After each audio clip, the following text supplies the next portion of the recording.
Señoras, señores, bienvenidos a una nueva entrega de 3356. Es un gusto reencontrarnos, como todas las semanas. Hoy es martes, son las 20 horas y 2 minutos. Arrancamos.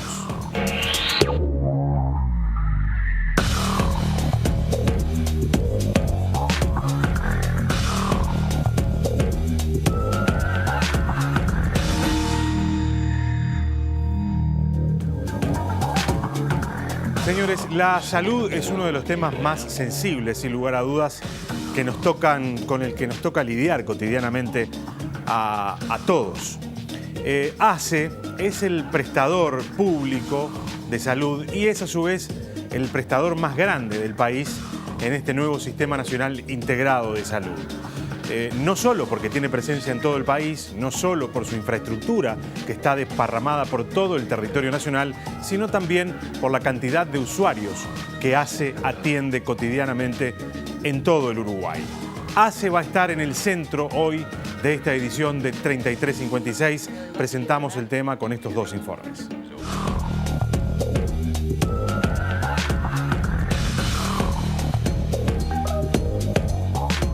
La Administración de los Servicios de Salud del Estado, ACE, fue creada en 1987, pero 20 años más tarde fue transformada en un organismo descentralizado a través de la Ley 18.161.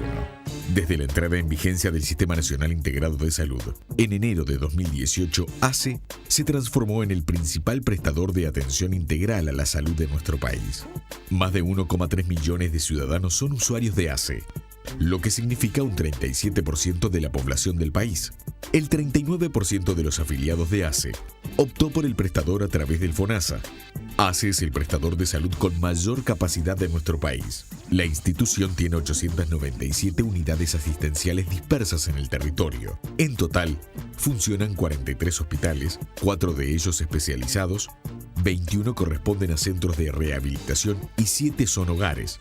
Su primer nivel de atención recibe más de 5,4 millones de consultas anuales, de las que más del 30% de ellas son urgencias. El año pasado se realizaron 57.617 intervenciones quirúrgicas en la órbita de ACE, ya sea en sus propias instalaciones o en servicios contratados por la administración. El total de camas disponibles a marzo de 2018 era de 5.046, lo que implica una oferta de casi 4 camas cada 1.000 usuarios de la institución.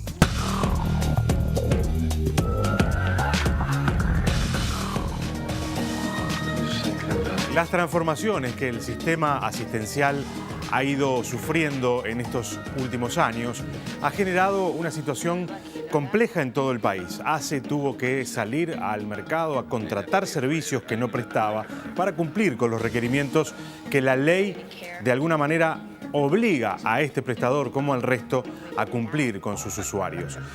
Inmediatamente que esto se empezó a generalizar, empezaron también los cuestionamientos a muchos de esos procedimientos. Vemos la segunda parte del informe de esta noche.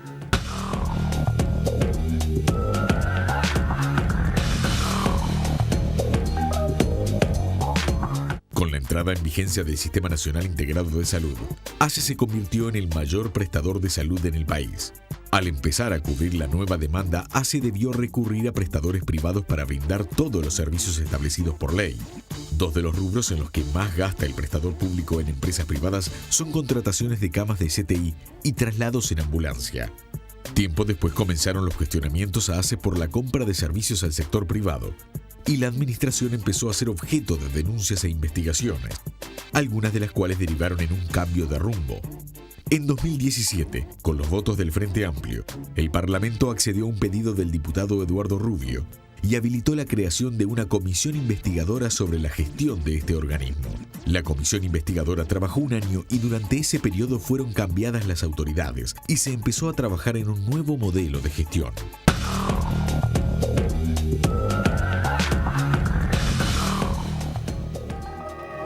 Señores, quedó presentado el tema del programa de esta noche, @3356TNU, es nuestro Twitter. Allí se pueden comunicar con nosotros y vamos a intentar de alguna manera tener un ida y vuelta con ustedes. Hacemos una pausa, ya se vienen nuestros invitados en esta edición de 3356.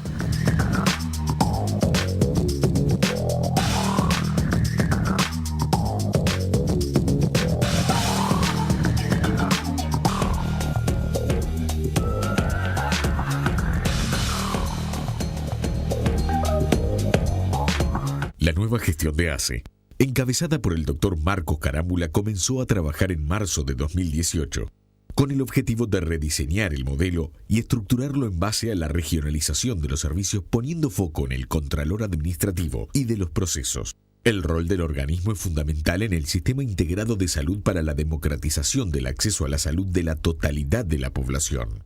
Hoy, en 3356, hablamos de la salud de los uruguayos y el papel de ACE en la salud de nuestro país.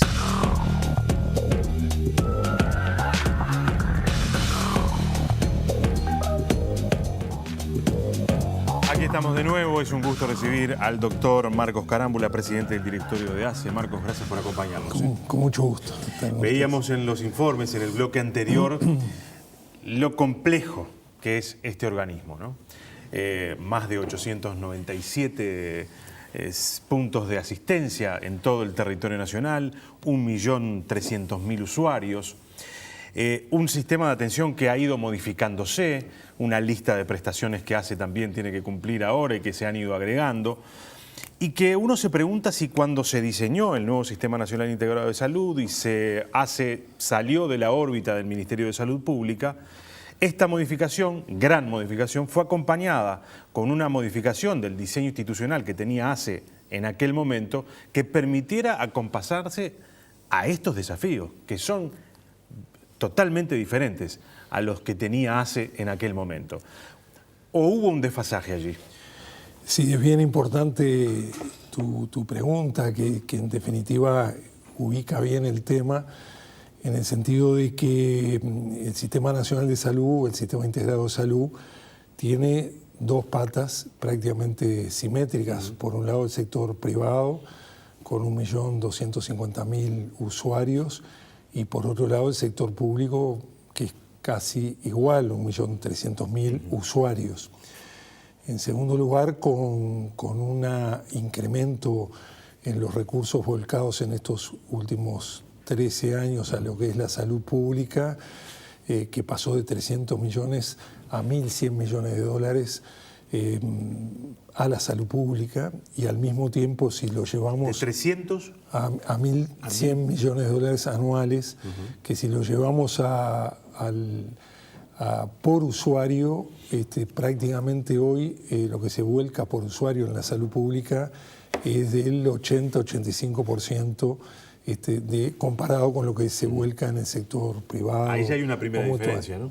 Claro. Hay un 15% de desfasaje entre lo que ACE recibe por cada usuario con respecto a lo que reciben los privados. Lo que se vuelca por cada usuario, más allá de este incremento que prácticamente se cuatriplica en los últimos 10 años. En tercer lugar, la complejidad que tú señalabas. ACE la red de atención de primer nivel más extensa en el país, con 857 centros distribuidos en todo el país, con 44 unidades ejecutoras hospitalarias de segundo y tercer nivel, con más de 30.000 funcionarios, y con una obligación que es, nosotros sentimos la obligación de que nosotros no somos la hermana pobre del sistema, sino que somos la pata que asegura la asistencia a la mitad de los uruguayos. Con una complejidad entonces estructural que, como tú bien lo planteabas, tiene un marco normativo que quedó de alguna manera constreñido a lo que eran los hospitales de salud pública, hospitales de pobres para pobres, y entonces hoy uno de los grandes desafíos que tenemos es un rediseño institucional acorde a esta nueva responsabilidad. Yo quiero subrayar que nosotros naturalmente no llevamos 6 meses todavía, nos hemos planteado como grandes objetivos fortalecer todo lo que es la auditoría, la transparencia, la gestión, y al mismo tiempo la gestión. Estamos desarrollando una unidad de trabajo directamente vinculada a la gestión. No es suficiente auditar, no es suficiente recopilar la información, sino que tenemos que ir por fortalecer la gestión. En segundo lugar, nosotros hemos hecho una fuerte apuesta a la profesionalización de los cargos, fundamentalmente de dirección. Vamos a seguir con esa apuesta a los cargos de dirección, y al mismo tiempo a nivel de lo que es la administración estamos resolviendo en estos días en el directorio el llamado por concurso a la gerencia asistencial, a gerencias fundamentales en el área de la administración, y nos planteamos nuevos llamados a concurso en direcciones hospitalarias. De alguna manera, y yo quiero esto subrayarlo, porque nosotros ni empezamos nosotros, ni termina con nosotros. Viene un proceso en función de lo que se ha volcado recursos, que en las áreas asistenciales nosotros hoy tenemos hospitales de referencia de primer nivel. Y esto nos lleva a la mano, cuando uno piensa en el Hospital Maciel o en el Pereira Rosell, lo que se inauguraron ahora las salas del Buen Nacer, o 40 camas vinculadas a CTI, pediátrico, cuidados intermedios, o cuando uno piensa en lo que es un hospital de referencia como esta Tacuarembó en el norte, o como piensa en la emergencia pediátrica en Salto, o el Hospital Escuela de Paysandú, o las referencias regionales en oncología, en neurocirugía, en cirugía de tórax, en trasplante de médula ósea, nos obliga a que justamente ese crecimiento asistencial que ha tenido el Maciel nos obliga a dos aspectos. Por un lado, nosotros decimos y compartimos lo que un director de hospital, el director del Hospital Maciel ha dicho, el listón de calidad de la salud pública debe ser el listón de calidad de la salud de los uruguayos. Si tú me planteas, hay mucho por hacer, pero ese es nuestro objetivo. Claro. Quiero volver hacia lo del el rediseño institucional, porque me parece trascendente, porque de alguna manera después, en el bloque que viene, algunos de los problemas van a quedar arriba de la mesa. Algunos de los problemas que se generó por tener un diseño institucional que me parece que tiene muchos problemas. Hoy un prestador privado necesita contratar, necesita comprar un medicamento, contratar una ambulancia, contratar una cama de CTI en cualquier parte del país, y tiene un mecanismo relativamente sencillo para utilizar. Lo contrata, va y contrata, inclusive con ACE. Cuando ACE tiene que hacer algún tipo de estos movimientos, ya sea comprar medicamentos, contratar un servicio de ambulancias, y lo pongo específicamente arriba de la mesa, una cama de CTI o lo que sea, tiene que tomar determinadas decisiones en determinado marco que, en todo caso, si no se cumplen, se puede estar inclusive cometiendo un delito, pero que si uno se deja a veces trabar por ese marco, a veces está en juego la salud de la gente, la salud de los usuarios. Entonces allí es donde aparecen los desajustes.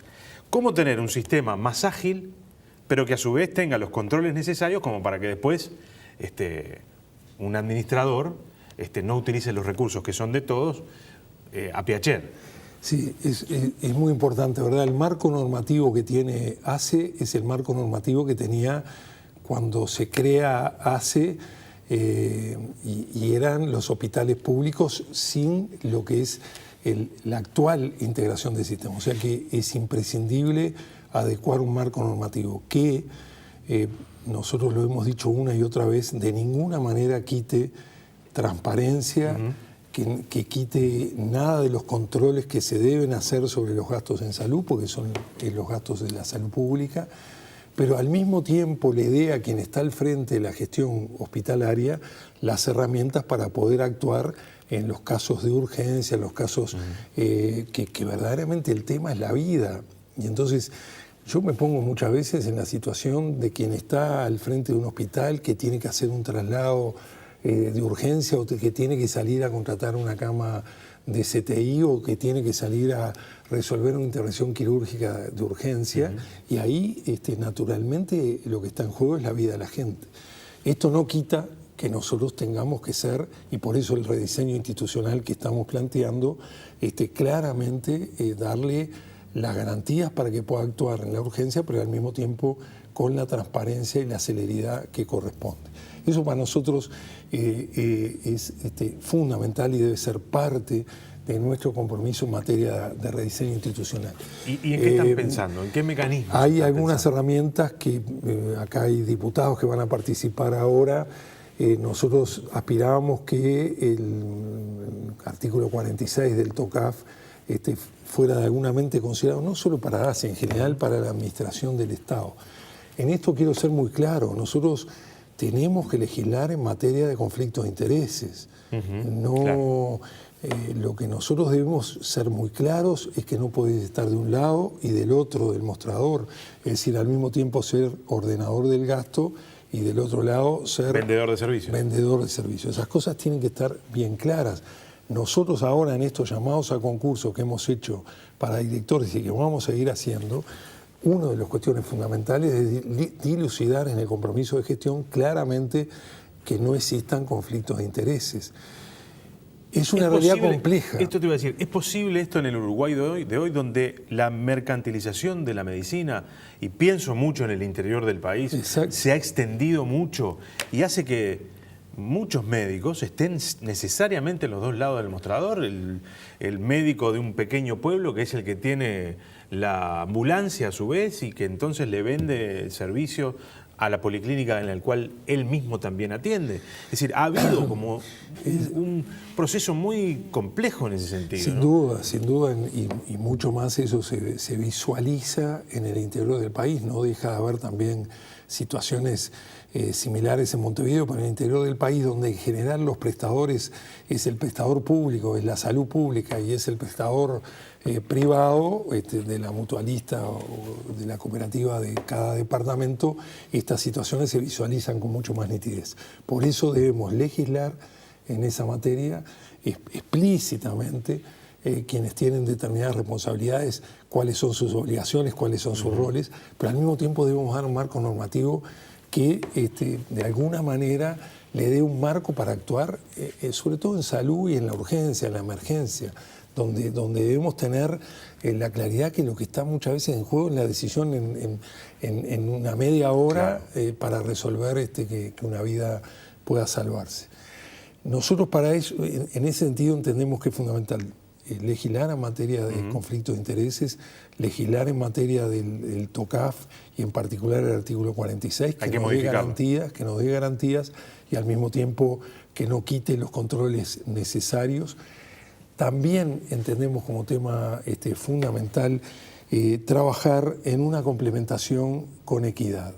Nosotros queremos apuntar a la complementación no desde una posición de debilidad, no hablamos de competencia, pero tampoco... Es que la lógica del sistema no debería ser la competencia. No debe ser la competencia, debe ser el fortalecimiento en el territorio, pero no desde la debilidad. Y ahí hay una debilidad del Ministerio de Salud Pública, que es en definitiva, quien debe regular. Por ejemplo, si mañana tiene que comprar un servicio, cualquiera, no importa cuál, en una institución privada, el prestador privado pone el precio, en general muy alto.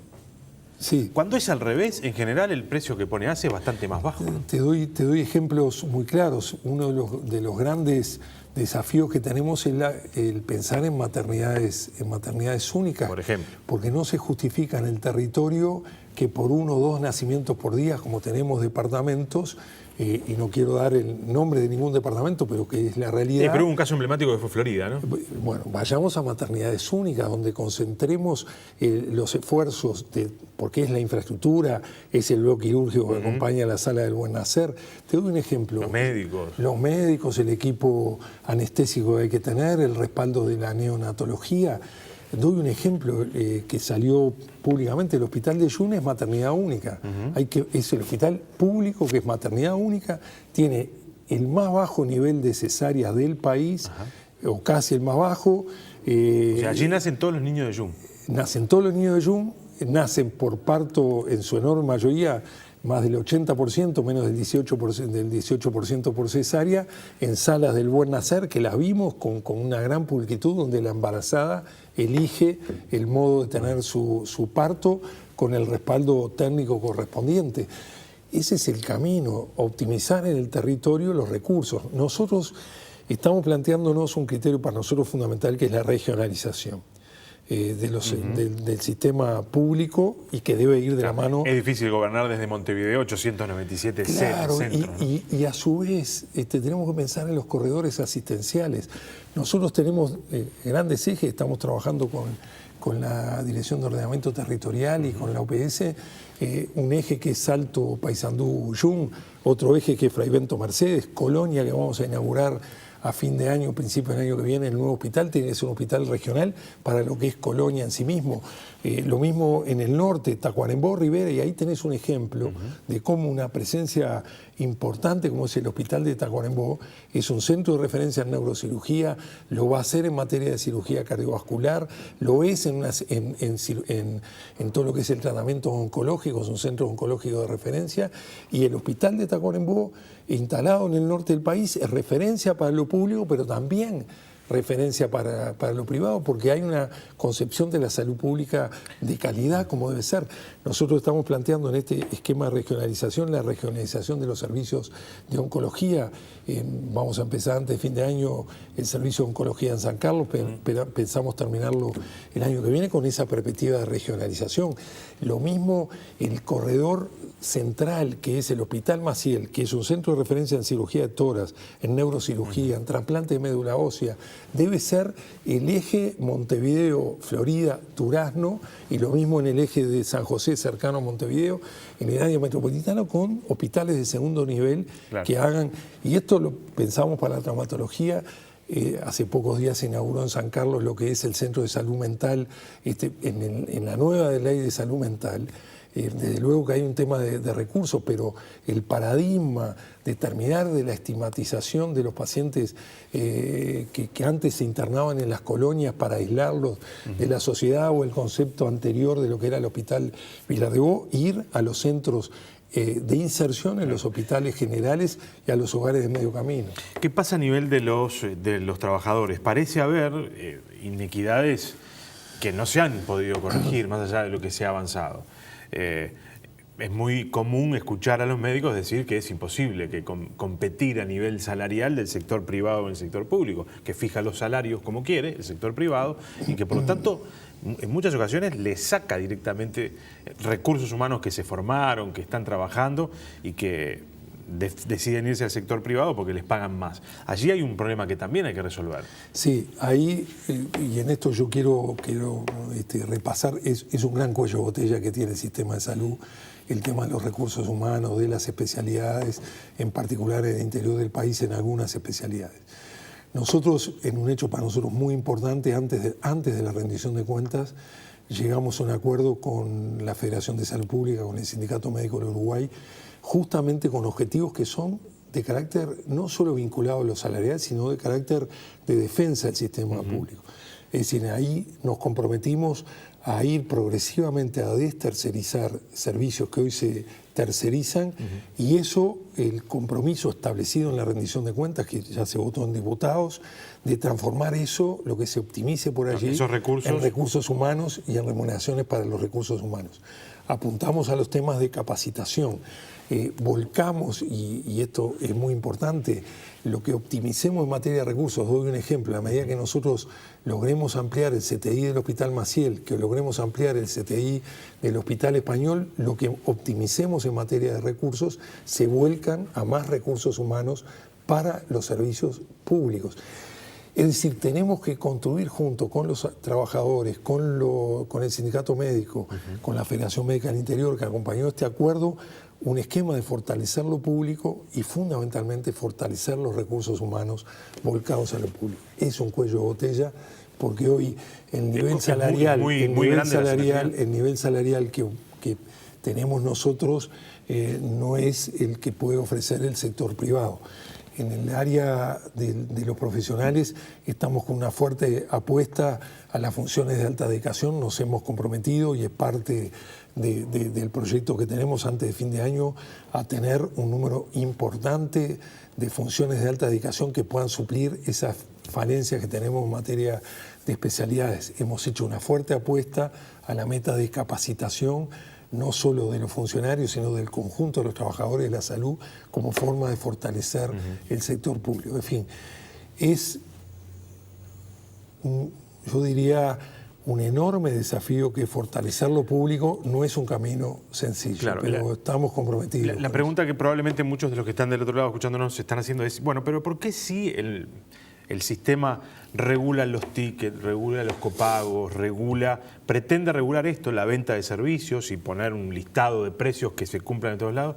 ¿Por qué no se regula también cómo las instituciones privadas, que en definitiva se financian con dineros de todos nosotros, o sea, con dineros públicos, no se puede también regular cómo las instituciones privadas manejan sus dineros, entre otras cosas, cómo pagan los recursos humanos. Para no ingresar en esa lógica, digo, de te saco profesionales.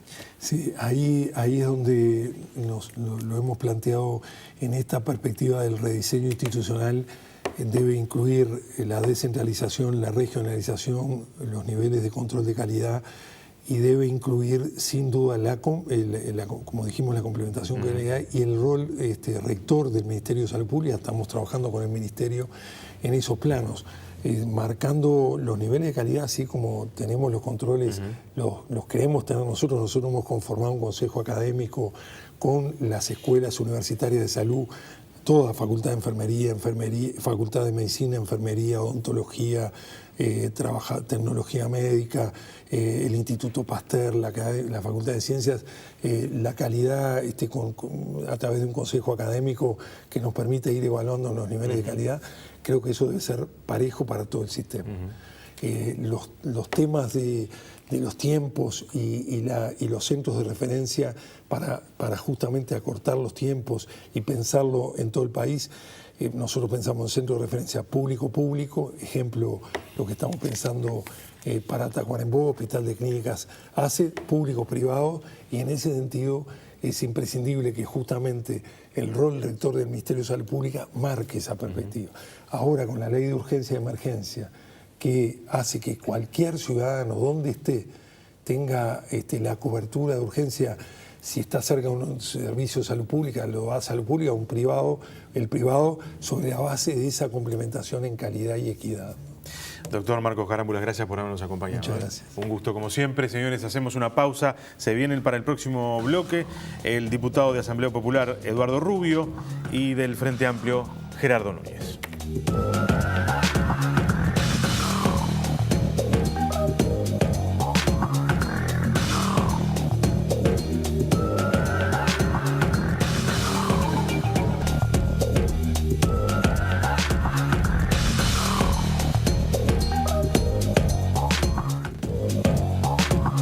Seguimos en vivo aquí en Televisión Nacional. Es un gusto recibir al diputado de Asamblea Popular, Eduardo Rubio. Gracias por acompañarnos. Gracias por invitarme. Y al diputado del Frente Amplio, Gerardo Núñez. También buenas gracias noches por acompañarnos esta noche. Bueno, ustedes vieron los informes que nosotros poníamos al aire al comienzo, esta otra segunda parte, con el nuevo presidente del directorio de ACE. Digo nuevo, hace relativamente poco que ha asumido. Pero en estas últimas horas ha dejado de funcionar la comisión investigadora que justamente hizo foco en algunos de los problemas que lateralmente conversábamos con el presidente de ACE. Una primera evaluación quiero del funcionamiento de la comisión y obviamente de los resultados, ¿no? Esto tiene horas, fue ayer, ¿no?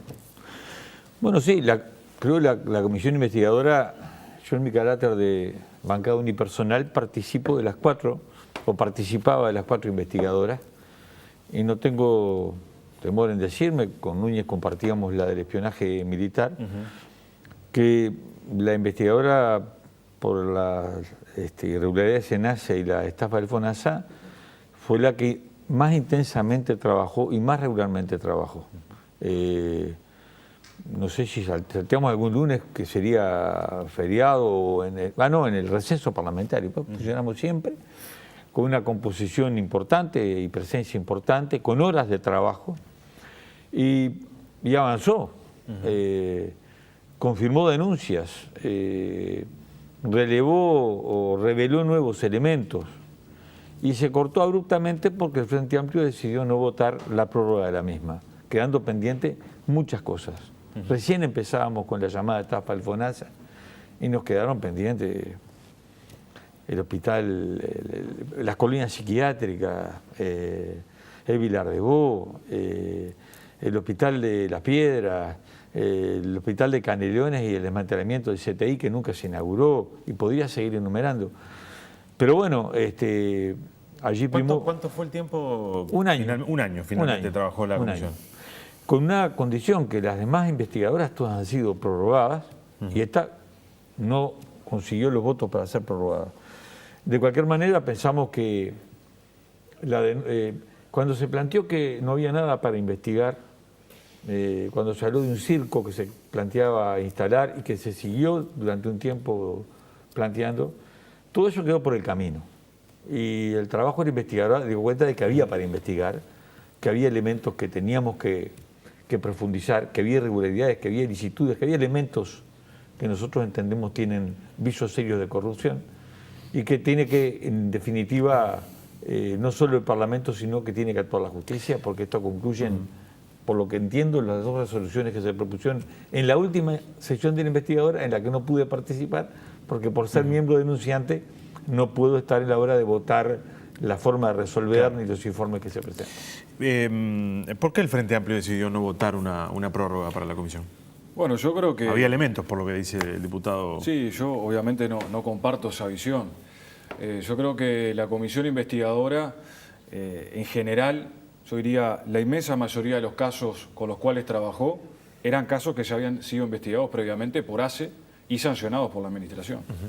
Yo le preguntaba el otro día en un debate que tuve con otro diputado integrante de la comisión investigadora que citara ejemplos de cuáles eran los nuevos elementos que se colocaron.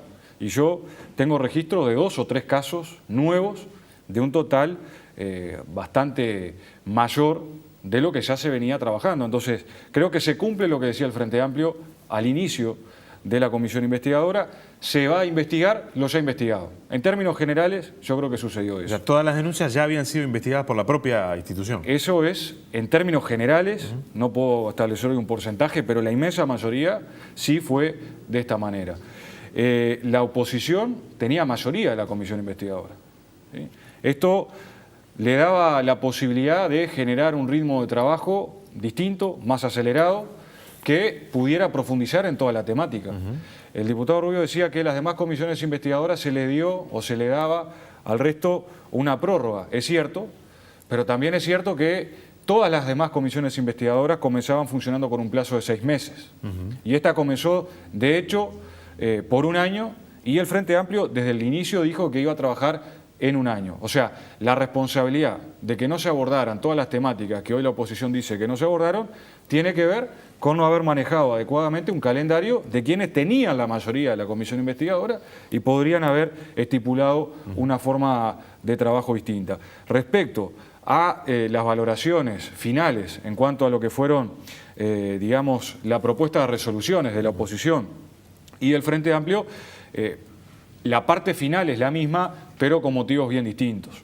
En el caso del Frente Amplio, en los considerando, por ejemplo, la resolución, establecemos con total claridad que la inmensa mayoría, lo mismo que decía hoy, de los casos fueron investigados por ACE y fueron sancionados por la Administración, pero que como forma de contribuir a la justicia, como forma de contribuir a las investigaciones que se están desarrollando y como no tenemos nada por ocultar sobre este tema, remitimos todas las actuaciones, es decir, todos los informes, toda la información, todas las versiones taquigráficas, todos los testimonios para que, bueno, la justicia con claridad y con tranquilidad pueda delimitar las responsabilidades si corresponde. De esos casos que ya había trabajado ACE, ¿ya había temas que estaban a nivel de la justicia? Sí.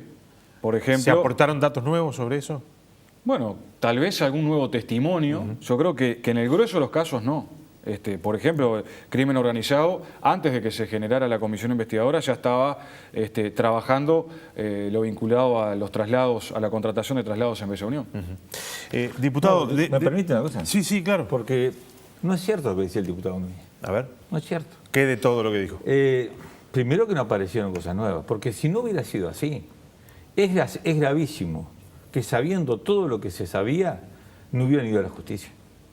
A mí me asombra que digan, sabíamos que en Bella Unión te cobraban $5.000 por viaje a Montevideo, algunos pasando incluso por Artigas, para alargar el viaje porque cobran por kilómetro, que sabían que a la doctora Curvelo le habían negado un traslado a Montevideo que tuvo que irse en taxi en un estado de gravedad, dicho en la comisión por la doctora Curvelo, que fue directora departamental de salud del primer gobierno del Frente Amplio, o sea, no era enemiga del gobierno del Frente Amplio, era enemiga de quienes vinieron a hacer de Bella Unión un negocio.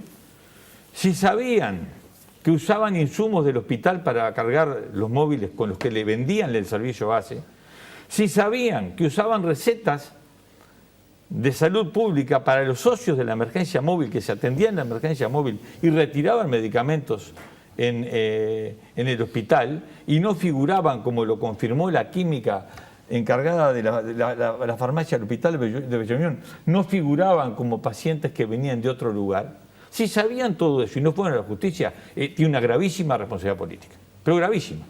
Entonces, acá ya se sabía todo esto. Está esto en la auditoría que hizo ACE, que estableció la conjunción del interés público y privado. ¿Y a quién castigaron? De estos 3 directores, a uno una amonestación verbal. ¿Y cuál fue su destino? ¿Fueron sancionados en ACE? No, fueron premiados. Con la dirección de los hospitales más importantes del país. Fueron premiados. Y que me desmienta el diputado Núñez, a ver si no fueron premiados. ¿Diputado? Fueron premiados, pero un poquito, me falta una cosa más. A ver. ¿Sabían lo de Rivera? Que defendieron hasta último momento la gestión de Rivera. ¿Sabían que desviaban fondos para contratar profesionales médicos y no médicos a través de un rubro que le estaba específicamente no permitido la contratación? Que lo hacían a través de una empresa tercerizada que era propiedad de funcionarios de salud pública que trabajaban en el hospital. ¿Sabían todo eso? ¿Sabían que se arreglaban los contratos de boca? Que se le pagaba a cada quien de acuerdo a lo que arreglaban de palabra con el director Toriani, que no tenían contratos firmados. Sabían todo eso y trabajaban en el hospital. Sabían que triangulaban con Rivera en una acción específicamente prohibida por la ley. Un prestador de salud como Comery no puede tercerizar servicios que no tiene, y que los desviaba a Brasil y que se los vendía de vuelta al hospital cobrando una comisión. Sabían que el jefe de imagenología del hospital de Rivera, que ordenaba esos estudios, era a su vez socio de Comery y a su vez trabajaba en el Lugorino Andrade, donde informaban esos estudios. Si sabían todo eso y no fueron a la justicia, y si algo de esto aparece en la auditoría, pueden decir que no se conoció nada nuevo en la investigadora. A ver, sí, por algún lugar hay que empezar, pero... Yo creo que parte, digamos, de las complicaciones del trabajo en la comisión investigadora es que la mayoría de los legisladores que participaban de la oposición o no leyeron las actas o no escucharon los testimonios, porque la mayoría de los casos que acá relata el diputado Rubio fueron explicitados. Pero relacionado a si se fue a la justicia o no, el directorio de ACE y particularmente la presidenta de ACE, Susana Muñiz, cuando se entera que crimen organizado comienza a investigar la contratación de las empresas en Bella Unión de traslados, es ella la que en mano propia lleva documentación para poner a disposición de la justicia para que se investigara. O sea, eso tiene que quedar claro. ACE investigó y generó las sanciones que debería llevar a cabo en ese momento. ¿Serán las adecuadas para el diputado Rubio o no serán las adecuadas? Eso es parte de la discusión, pero hubo sanciones, ¿verdad? Sobre el precio de los traslados, está bien, él dice que vale $5.000 un traslado, es lo que vale un traslado especializado, es lo que se fundamentó allí, pero nosotros estamos de acuerdo en discutir los precios que cobran los privados a ACE. Lo que estoy seguro es que la mayoría de los legisladores con los que trabajaron conjuntamente con Rubio no van a estar de acuerdo. La oposición en este país no va a estar de acuerdo con que nosotros regulemos los precios de las empresas privadas que lucran con la salud y con la necesidad. Bueno, pero entonces, en el bloque anterior que hablábamos con el presidente de ACE, decía, bueno, hay que ir hacia algún sistema que más o menos genere un listado de precios para que no sea siempre el sector privado el beneficiado exacto, de la complementación del sistema. Se avanzó en establecer algunos aranceles en cuanto a las prestaciones, pero esto plantea una enorme dificultad, porque después los grandes sectores privados que saben que la administración tiene que contratar igual, porque si no una persona se muere, porque no tiene la adecuada atención en ese momento y en ese lugar, juegan y especulan con eso. Nosotros estamos con total disposición a una política que regule los precios de las contrataciones que plantean los privados, muchas veces de acuerdo a las circunstancias y a las situaciones que ellos mismos establecen. Ahora, sí estoy seguro, y que lo desmienta si no el diputado Rubio, que seguramente los diputados del Partido Nacional y del Partido Colorado que trabajaron mancomunadamente con el diputado Rubio en la comisión investigadora, seguro que ellos no van a estar de acuerdo con esto, porque defienden un modelo de salud que es lo que ya tuvimos en nuestro país, lo que ya tuvimos en Uruguay previo al 2005, una salud pública desmantelada, una salud pública que no brindaba servicios adecuados, los hospitales que se caían a pedazos. Hoy hemos avanzado muchísimo. El informe que ustedes planteaban y lo expresado propiamente por el doctor Marcos Carámbula dan muestra de avances gigantescos. Y no es solamente estos aspectos que se están manejando en la comisión investigadora. ACE es ese prestador más importante de la salud de nuestro país. ACE es quien ha aumentado la contratación de traslados con ambulancias propias. En el 2008 se contrataban unas 2.600, o mejor dicho, se hacían traslados con ambulancias propias, unos 2.600. En el 2016 se hicieron más de 21.000 traslados con ambulancias propias. O sea, se ha avanzado en fortalecer el prestador público. Ahora, para eso el sistema, todo el sistema político, debería ayudar a fortalecer a este prestador público y no atacarlo en beneficio de los sectores privados. Sí, acá hay dos discusiones. Y el diputado Unido sabe cuál es nuestra posición con la salud. No queremos este sistema privatizador. Usted hoy habló de la mercantilización creciente de la medicina. Esa es una realidad. ¿A partir de qué? De este sistema que favorece a los privados. Se lleva 1.100 millones de dólares por año de los dineros que aportan los uruguayos. Sí. Los privados se llevan 2 veces y media más. Y atienden un poco menos de usuarios que lo que atiende ACE. Caramba, esto es la base de la privatización de la salud. Pues no estamos discutiendo, yo quiero discutir eso. Sí, sí. Y defendemos un sistema estatal y único de salud, como siempre defendió la izquierda, que cambió el gobierno del Frente Amplio, que pasó el sistema integrado, donde hablan de la complementariedad. Y yo lo he dicho hasta el cansancio. Si usted complementa 2 sistemas en el que uno tiene como objetivo el lucro y el otro no tiene el lucro, sino cumplir con un rol fundamental del Estado, va a perder en términos económicos siempre el que no tiene lucro. ¿Por qué le pagan 2 o 3 veces más a los médicos del sistema privado? Con la plata que ponemos nosotros. Sí, sí. Con la plata que pone el Estado uruguayo, recaudando de los trabajadores del aporte, el FONASA. Que además el subsidio del FONASA hoy, porque todos los aportes del FONASA no alcanzan a cubrir los costos del sistema. ¿De qué sistema? ¿Del público? No, del privado. Tiene un subsidio del 1% del PBI por año. Ahora subimos un poquito, estamos en 600 millones de dólares por año, porque no alcanza lo que ponen los trabajadores, la cuota parte que ponen los empresarios para cubrir este sistema. Ahora, esto es una discusión de fondo. ¿Qué sistema queremos? Nosotros queremos un sistema estrictamente público. Y si hay médicos que quieran hacer negocio con la medicina, que hagan su empresa, y el que quiera pagar, que pague. Pero yo, ciudadano, voy a cualquier lugar y tengo el sistema público que me garantiza la atención. Con la plata que hoy vuelca el Estado uruguayo, sobraría. ¿Usted sabe cuánto paga ACE por año a un consorcio privado de traslados? Para el consorcio para ir a Rosell se llama. 3 grandes empresas privadas por año para los traslados pediátricos. $750.000 por año. $750.000 por año. El contrato del 2016, me falta el 2017 y el 2018. ¿Para qué tenemos el SAME 105 si queremos defender lo público? Esa plata invertida en el SAME ni se sabe. Sobran ambulancias. Entonces, este es un sistema que privatiza, pero no estamos discutiendo eso ahora. Estamos discutiendo si aún en este sistema se gestiona bien o mal la plata de los uruguayos, si hay o no corrupción. Y lo que se demostró en la investigadora que sí, porque no me vengan con sanciones. Una amonestación verbal a uno de los 3 directores y ascenso a un director del Hospital de Salto, al otro director del Hospital Pereira Rosell, el más importante centro hospitalario del país, y al otro del Centro Pediátrico Pereira Rosell. Caramba, estas son las sanciones que me sancionen todos los días. Soy senador mañana. Las investigaciones administrativas sobre esos 3 casos en particular, ¿qué señalaron en sus por eso se hizo necesaria la investigadora. Llegaron a que había habido una conjunción del interés público y del privado, pero nosotros demostramos que se desmanteló el sistema público que había en Bella Unión. ¿Lo dijimos nosotros? No, lo dijeron quienes fueron directores departamentales antes. Dije, no, acá había un sistema público y contratábamos cada tanto al privado, es verdad. Contratábamos cada tanto al privado. Lo mismo pasó en Dolores. En Dolores hay un sistema público que como faltaba personal, solo contrataba el personal de conducción, del personal que iba arriba de la ambulancia, pero un traslado con ese sistema costaba 15.000 pesos y cuando se privatiza, porque la directora del hospital era dueña de una emergencia móvil y se contrató a sí misma, pasó a pagar hasta 60.000 pesos. Entonces, ahí, esto es lo que descubrió la investigadora. Y era lo que no sé, porque si sabía, insisto, si sabía todo lo de Rivera, la doctora Muniz se negó hasta el último momento a tomar medidas con el doctor Toriani.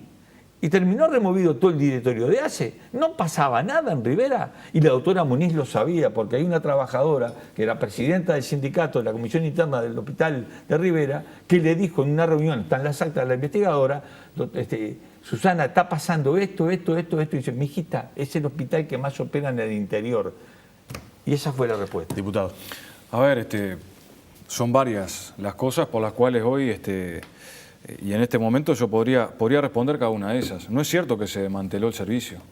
Eso no es así. Por eso vuelvo a insistir, si nosotros escuchamos, ¿para qué sirven las investigadoras? ¿Para seguir reafirmando lo que afirmaba antes de ingresar a la comisión investigadora o para tener una amplitud en cuanto al criterio, escuchar todas las voces y poder modificar las presunciones que se planteaban previamente al desarrollo de la comisión? O sea, se explicó de manera clara cuando fue el directorio de ACE y se dijo que existían enormes dificultades, muchas de las que relataba el diputado Rubio, en cuanto a los salarios, a las dificultades que tienen médicos, ¿sí?, para justamente estar asentados en el interior del país con salarios que muchas veces no son atractivos en el ámbito público, pero sí son mucho más atractivos en el ámbito privado. O sea, esto fue lo que pasó. Y comienza la empresa de ambulancias, más allá de que yo comparto que hubo conflicto de interés y que eso estuvo mal, ¿sí?, pero hay que decir cómo comienza.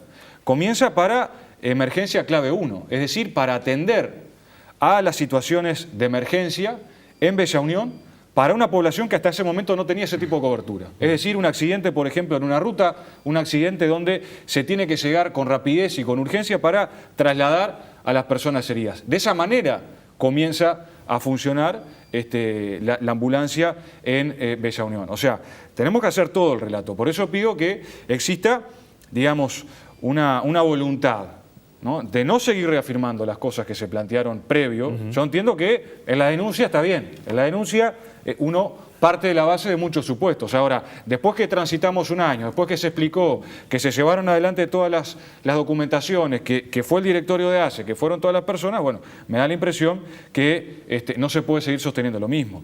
En el caso de Rivera, yo 30 segundos. Sí, y redondeo con esto. Llegué a escuchar que la denuncia que se hacía era que se había hecho un traspaso de rubros. Un disparate absoluto, porque nunca se traspasó del rubro 0 al rubro funcionamiento. Entre otras cosas porque el hospital de Rivera no puede hacer eso, ningún hospital.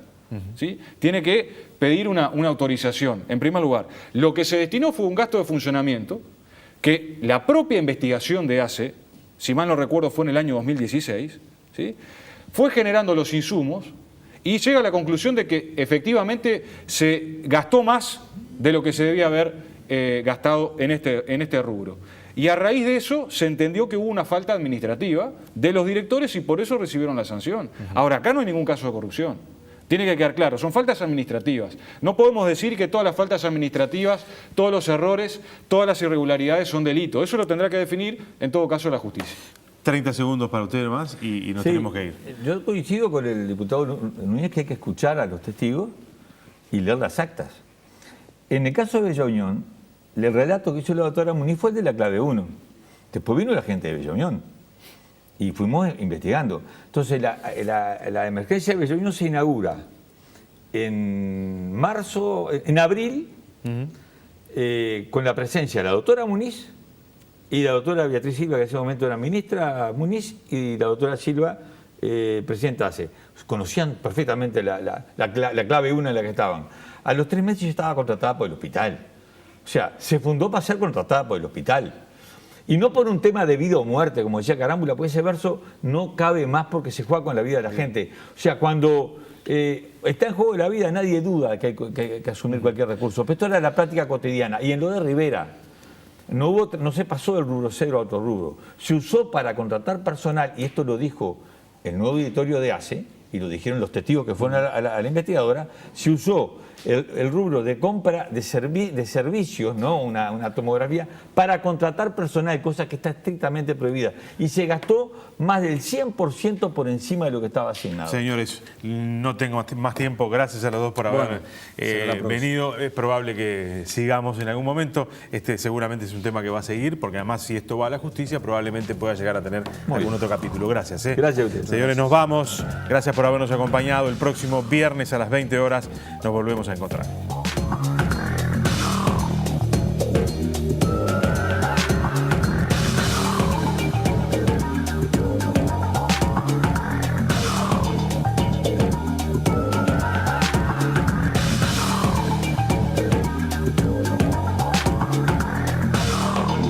Pedro.